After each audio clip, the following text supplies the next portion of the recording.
Salam jeda 3 menit.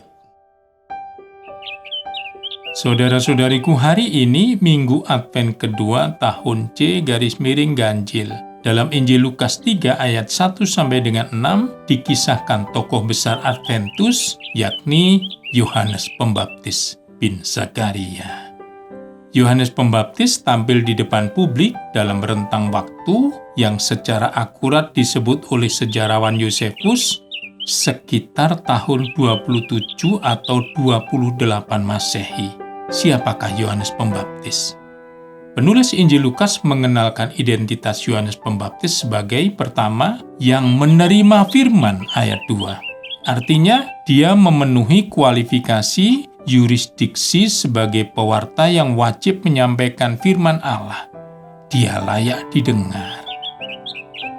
Kedua, dalam kidung indah ayahandanya Zakaria yang baru terlepas lidahnya dari kebisuan panjang, Yohanes Pembaptis disebut sebagai Nabi Allah yang Maha Tinggi, Lukas 1:76. Hal ini menegaskan lebih kuat bahwa dia itu memang layak didengar. Ketiga, dengan mengutip nubuat Yesaya ayat 4 dan 6, Yesaya 40 ayat 3-5, identitas Yohanes Pembaptis dikenalkan lebih jauh, yaitu sebagai suara yang berseru-seru di padang gurun. Apa maksudnya?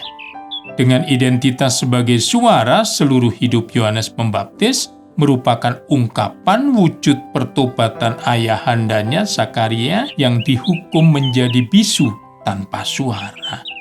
Identitasnya sebagai suara menjadi silih atas dosa ayahandanya yang sempat tidak percaya pada kabar baik malaikat Gabriel. Lebih jauh, sebagai suara, Yohanes Pembaptis juga menjadi perintis identitas firman Allah yang menjadi daging, yakni Yesus Mesias. Dalam kapasitasnya sebagai nabi, Yohanes Pembaptis menyerukan firman Allah tentang pertobatan. Inilah misinya. Bertobatlah dan berilah dirimu dibaptis dan Allah akan mengampuni dosamu. Ayat 3. Pertobatan berarti perombakan seluruh hidup untuk menjadikan jalan hidup seseorang lurus. Secara mendesak, pertobatan dibutuhkan untuk menyambut kedatangan Mesias yang menyelamatkan. Arti nama Yesus adalah Yahweh yang menyelamatkan. Jalan yang ditempuh Yohanes Pembaptis adalah melaksanakan pembaptisan sebagai simbol pertobatan. Ayat 3. Dalam pewartaannya, Yohanes mengatakan, "Aku membaptis kamu dengan air, tetapi Ia yang lebih berkuasa daripadaku akan membaptis kamu dengan Roh Kudus dan dengan api." Lukas 3 ayat 16. Bukan hanya pewartaannya, seluruh hidup Yohanes Pembaptis merupakan cetusan jernih pertobatan sejati. Berkat Tuhan dan salam jeda 3 menit.